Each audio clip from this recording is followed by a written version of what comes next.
महाराष्ट्र माझा मराठी न्यूज। मुंबई वालों को वन ऐप से टिकट लो और सब में सफर करो असे वक्तव्य भारताचे पंतप्रधान नरेंद्र मोदी यांनी नवी मुंबई आंतरराष्ट्रीय विमानतळाच्या उद्घाटन सोहळा प्रसंगी काढले। पाहूया सविस्तर बातमी। DB Patil Navi Mumbai international airport के नाम से जाना जा रहा है। प्रधानमंत्री नरेंद्र मोदी ने आज इसके पहले चरण का उद्घाटन किया है। ये तस्वीरें आप नवी मुंबई से देख रहे हैं, तो बेहद महत्वपूर्ण ये तस्वीरें।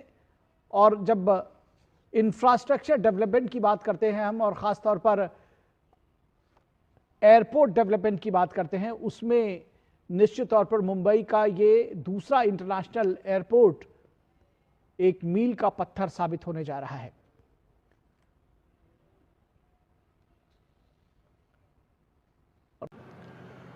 महाराष्ट्र के राज्यपाल श्रीमान आचार्य देवव्रत जी, यहाँ के लोकप्रिय मुख्यमंत्री देवेंद्र फडणवीस जी, केंद्रीय मंत्रिमंडल के मेरे सहयोगी रामदास आठवले जी, के.आर. नायडू जी, मुरलीधर मोहोल जी, महाराष्ट्र सरकार के उप मुख्यमंत्री एकनाथ शिंदे जी, अजीत पवार जी, अन्य मंत्रीगण, भारत में जापान के राजदूत केइची ओनो जी, अन्य महानुभाव, भाई और बहनों, विजयादशमी झाली, कोजागरी पौर्णिमा झाली आणि आता 10 दिवसांनी दिवाळी। तुम्हाला या सर्वांसाठी खूप खूप शुभेच्छा देतो।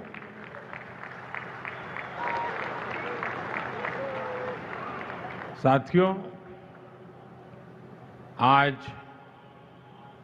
मुंबई का लंबा इंतजार खत्म हुआ। मुंबई को अब अपना दूसरा इंटरनेशनल एयरपोर्ट मिल गया है। ये एयरपोर्ट इस क्षेत्र को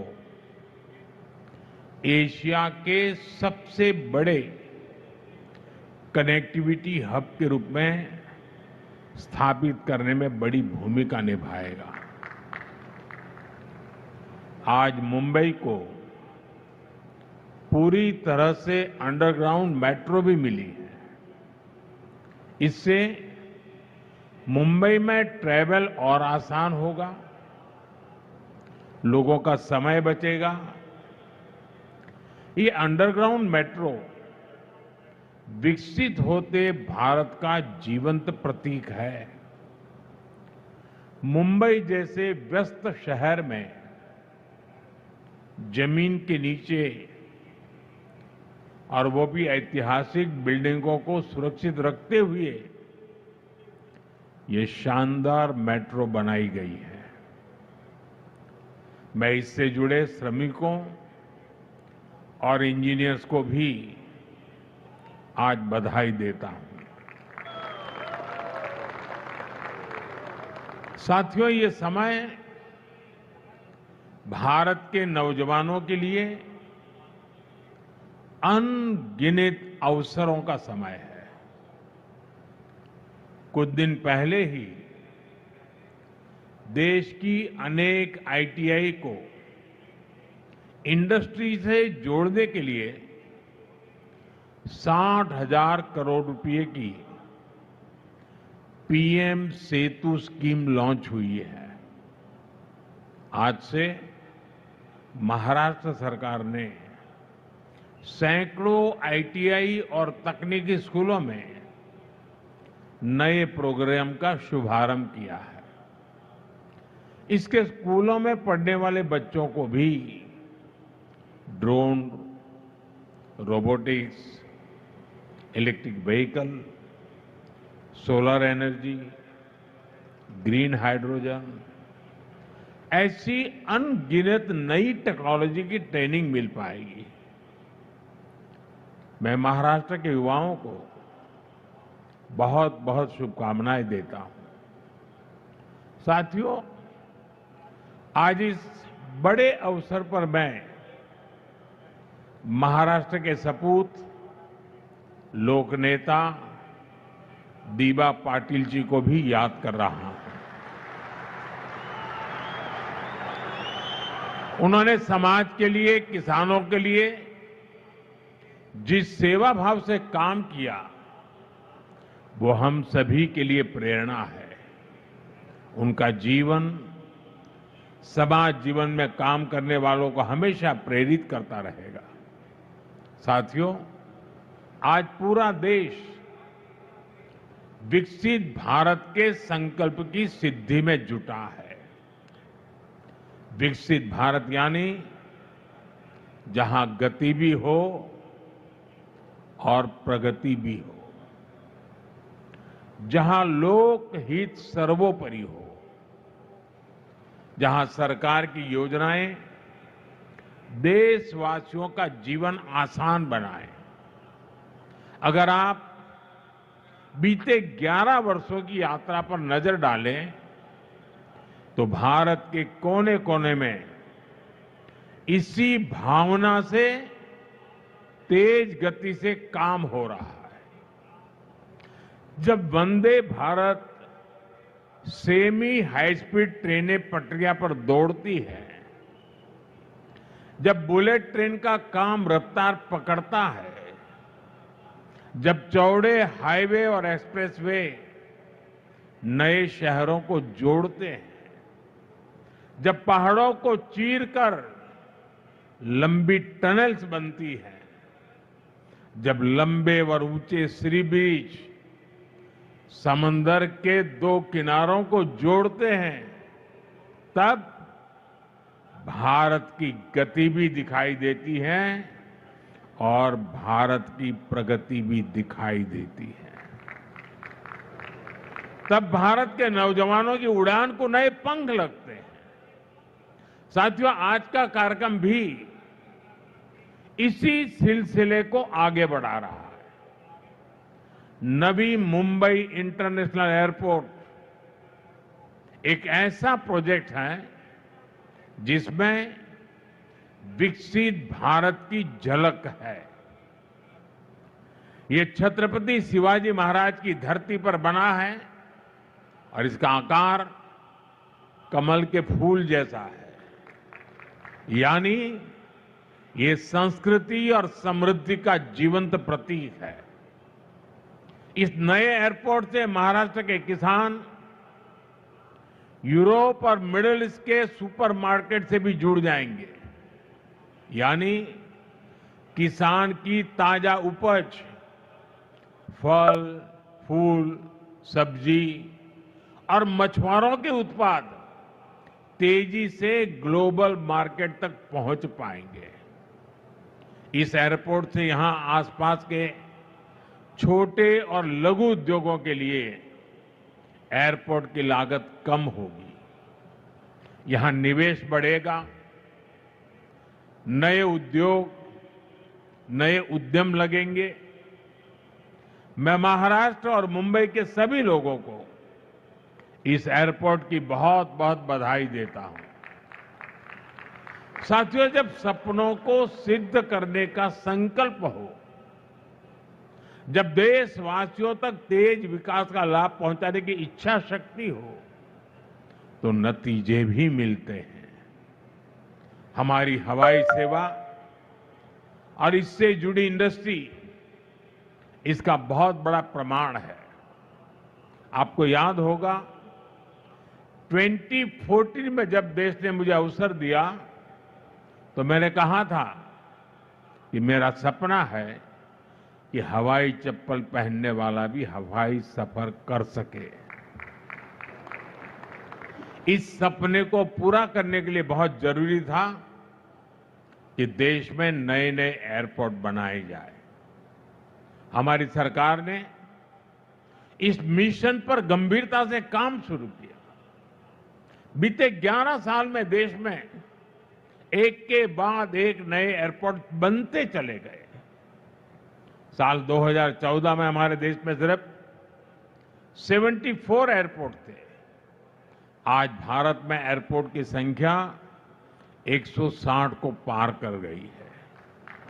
साथियों, जब देश के छोटे छोटे शहरों में एयरपोर्ट बनते हैं तो वहां के लोगों को हवाई सफर के लिए विकल्प मिलने लगता है और इसमें भी पैसे की मुश्किल कम करने के लिए हमने उड़ान योजना शुरू की ताकि सस्ते में लोगों को हवाई जहाज का टिकट मिल पाए।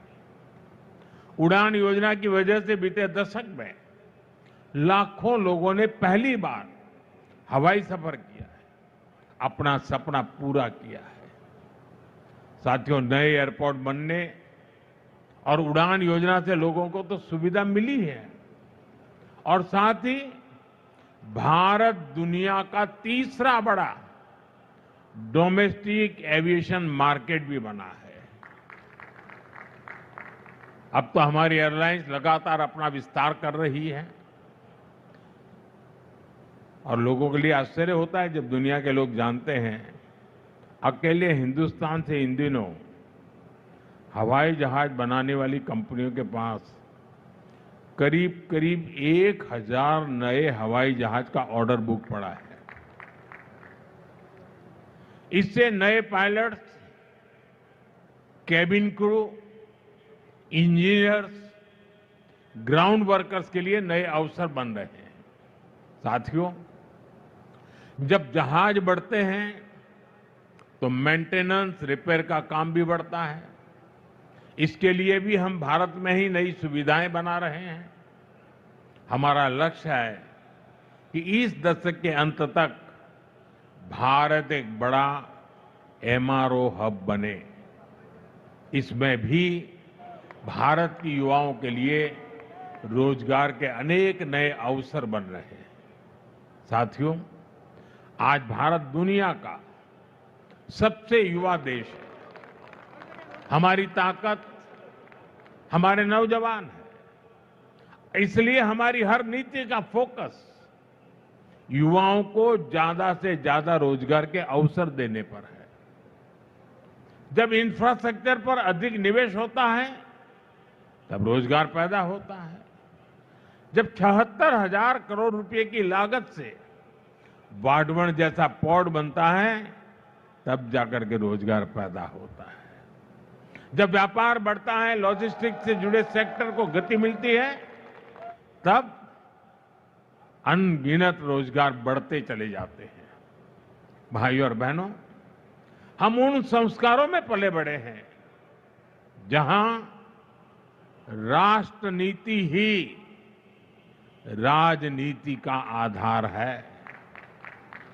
हमारे लिए इंफ्रास्ट्रक्चर पर लगने वाला एक एक पैसा देशवासियों की सुविधा और सामर्थ्य को बढ़ाने का माध्यम है। लेकिन दूसरी तरफ देश में एक ऐसी राजनीतिक धारा भी रही है जो जनता की सुविधा नहीं, सत्ता की सुविधा को ऊपर रखती है।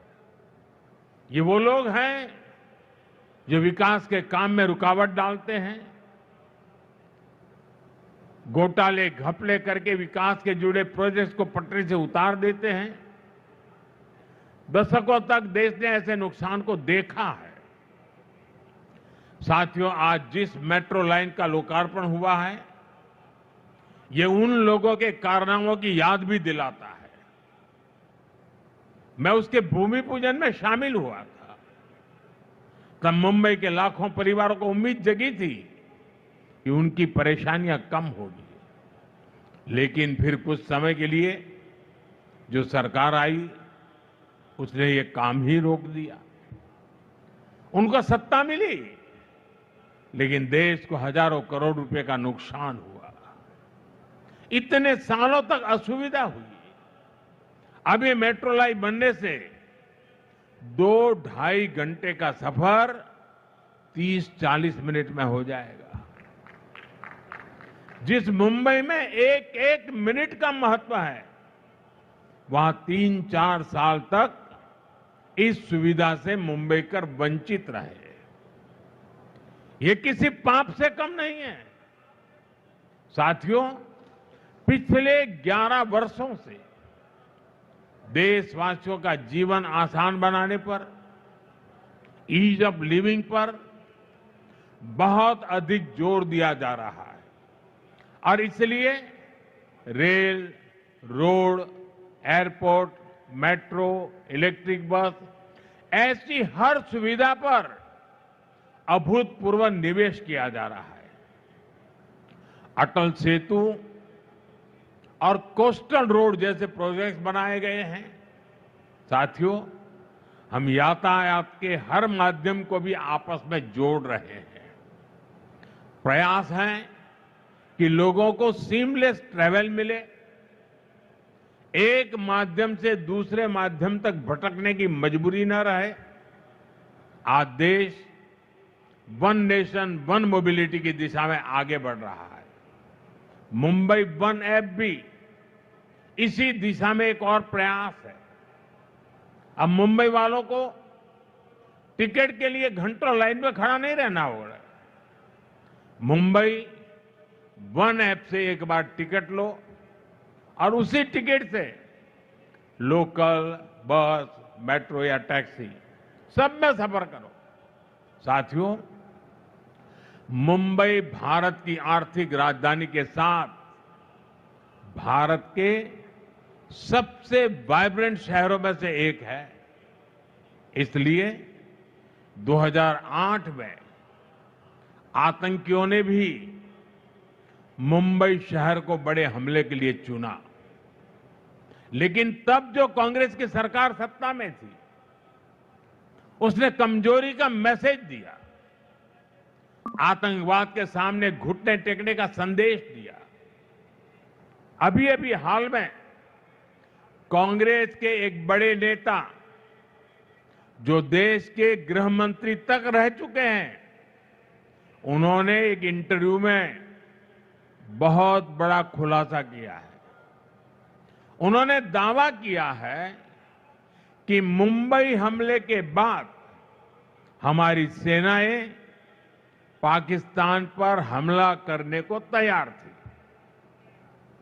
पूरा देश भी उस समय यही चाहता था, लेकिन उस कांग्रेस नेता की माने तो किसी दूसरे देश के दबाव के कारण तब कांग्रेस सरकार ने भारत की सेनाओं को पाकिस्तान पर हमला करने से रोक दिया था।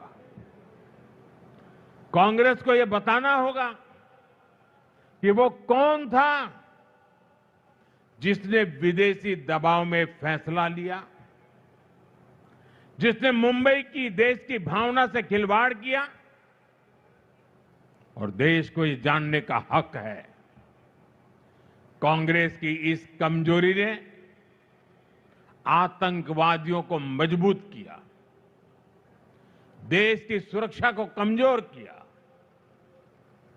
जिसकी कीमत देश को बार बार जाने गंवाकर चुकानी पड़ी। साथियों, हमारे लिए देश और देशवासियों की सुरक्षा से बढ़कर कुछ भी नहीं है। आज का भारत दमदार जवाब देता है। आज का भारत घर में घुसकर मारता है। ये दुनिया ने ऑपरेशन सिंदूर के दौरान देखा भी है और गर्व की अनुभूति भी की है। साथियों, गरीब हो, नियो मिडिल क्लास हो, मिडिल क्लास हो, इनका सशक्तिकरण आज देश में प्राथमिकता है। जब इन परिवारों को सुविधा मिलती है, सम्मान मिलता है, तब इनका सामर्थ्य बढ़ता है। देशवासियों के सामर्थ्य से देश सशक्त होता है। अभी जीएसटी में जो नेक्स्ट जनरेशन रिफॉर्म्स हुए हैं, जो चीजें सस्ती हुई है, उससे भी देश के लोगों का सामर्थ्य बढ़ा है। मार्केट से आए आंकड़े बताते हैं कि इस बार नवरात्र में बिक्री के कई सालों के रिकॉर्ड टूट गए हैं। रिकॉर्ड संख्या में लोग scooter, bike, TV, fridge, washing machine, ये सब कुछ खरीद रहे हैं। साथियों, जिससे देशवासियों का जीवन बेहतर हो, जिससे देश को ताकत मिले, हमारी सरकार आगे भी ऐसे ही कदम उठाती रहेगी। लेकिन मेरा आपसे भी एक आग्रह है, स्वदेशी को अपनाइए। गर्व से कहो, ये स्वदेशी है। ये हर घर का, हर बाजार का मंत्र होना चाहिए। हर देशवासी स्वदेशी कपड़े, जूते खरीदेगा, स्वदेशी सामान घर लाएगा। अगर किसी को गिफ्ट देनी है तो स्वदेशी देगा, तो देश का पैसा देश में ही लगेगा। इससे भारत के ही श्रमिक को काम मिलेगा, भारत के नौजवानों को रोजगार मिलेगा। कल्पना कीजिए, जब पूरा भारत स्वदेशी को अपनाएगा तो भारत का सामर्थ्य कितना बढ़ जाएगा। साथियों, महाराष्ट्र देश के विकास को गति देने में हमेशा आगे रहा है। एनडीए की डबल इंजन सरकार महाराष्ट्र के हर नगर, हर गांव का सामर्थ्य बढ़ाने के लिए निरंतर काम करती रही है। एक बार फिर से आप सभी को विकास कार्यों की बहुत बहुत बधाई देता हूं। आप सबको अनेक अनेक शुभकामनाएं देता हूं। मेरे साथ बोलिए, भारत माता की। दोनों हाथ ऊपर करके विजयोत्सव मनाइए। भारत माता की, भारत माता की। बहुत बहुत धन्यवाद।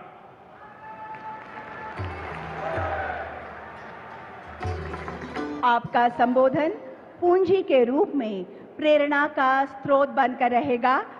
सभी की ओर से आपके मार्गदर्शन के लिए मैं हृदय की गहराइयों से आभार प्रकट करती हूँ।